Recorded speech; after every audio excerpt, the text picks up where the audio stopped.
Okay, part 2 of the refrigerator reviews.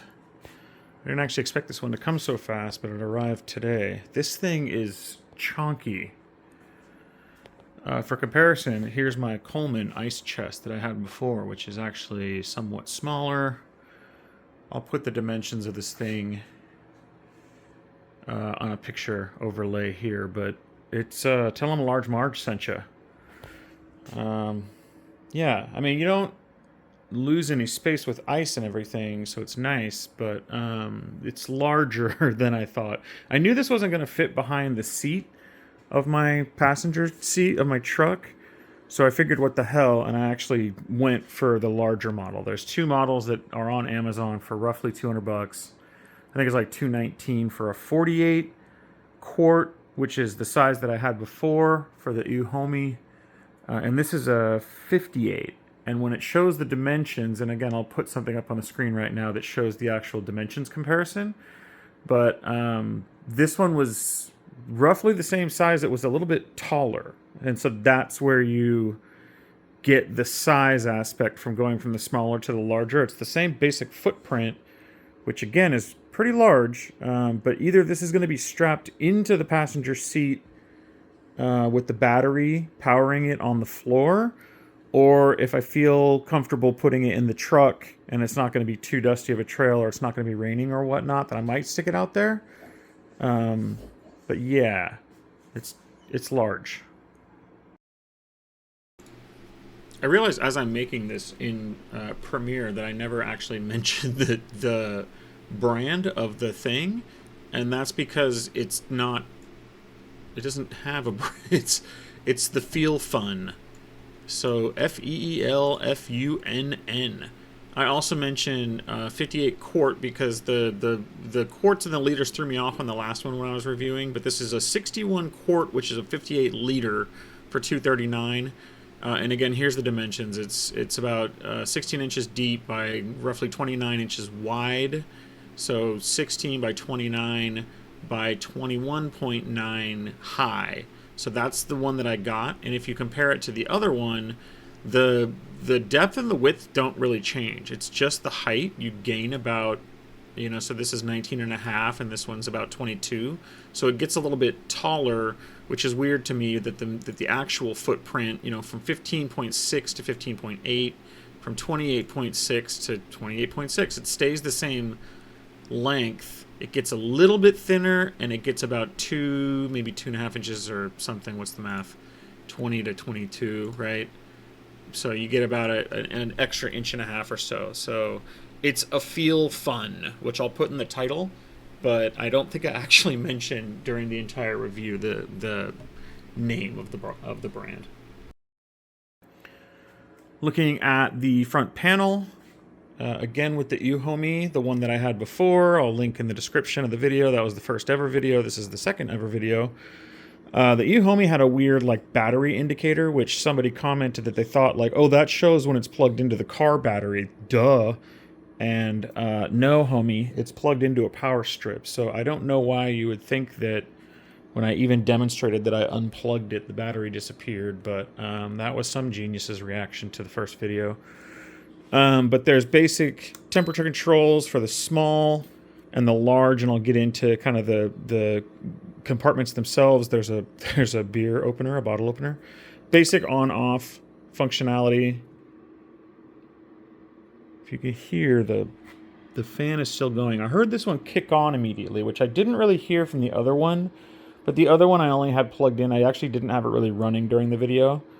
But it was quiet. It was plugged into the I had it on the kitchen counter as it cooled down for the first go. But so here's on. The mode button switches between max and eco mode, I guess, and then up and down for the small and large.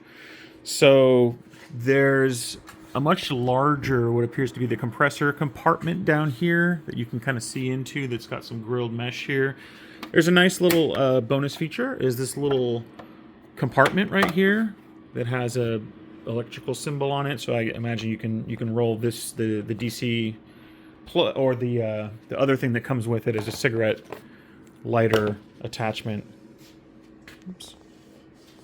Okay, so my phone beeped at me. I was running out of juice here. So where was I? The little compartment that you can store the thing in.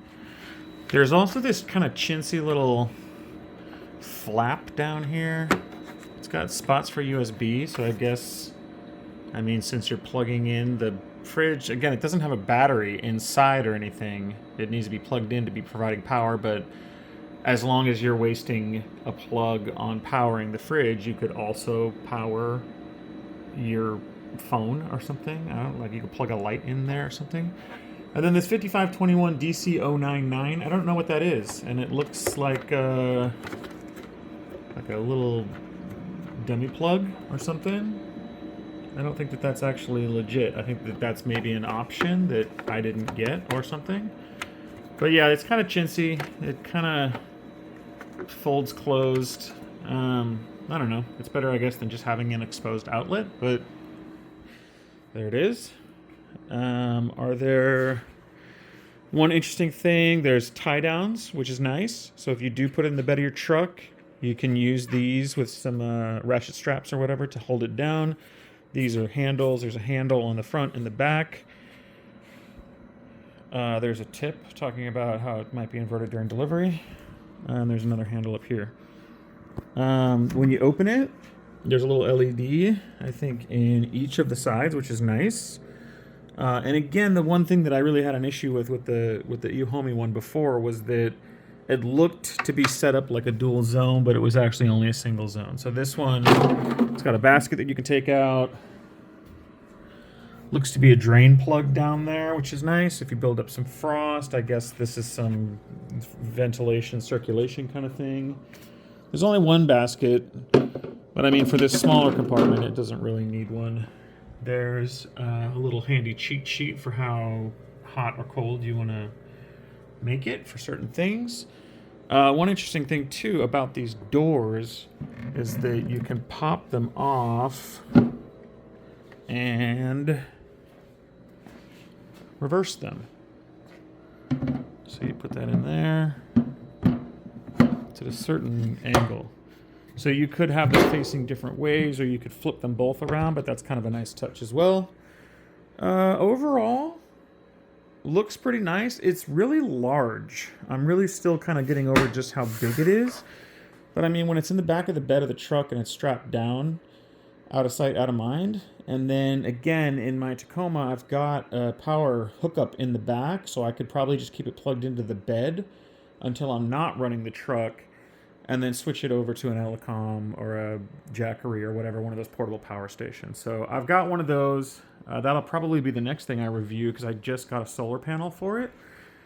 On the cheap, again, underspend, overland. So trying to keep it light on the wallet. So this coming in at, again, I think $239 for the big boy, $219 for the small boy. Definitely cheaper than a Dometic or an Iceco. Maybe not as compact, but yeah, I'm excited to get it out and give it a run for its paces, and maybe when I'm out on the field, I can do a updated review of it, how it handled. But yeah, this one I will be keeping. I sent the other one back. It's still on my porch waiting to get picked up by UPS, but this one arrived early today, so this will be video number 2 for the channel. Thanks for watching.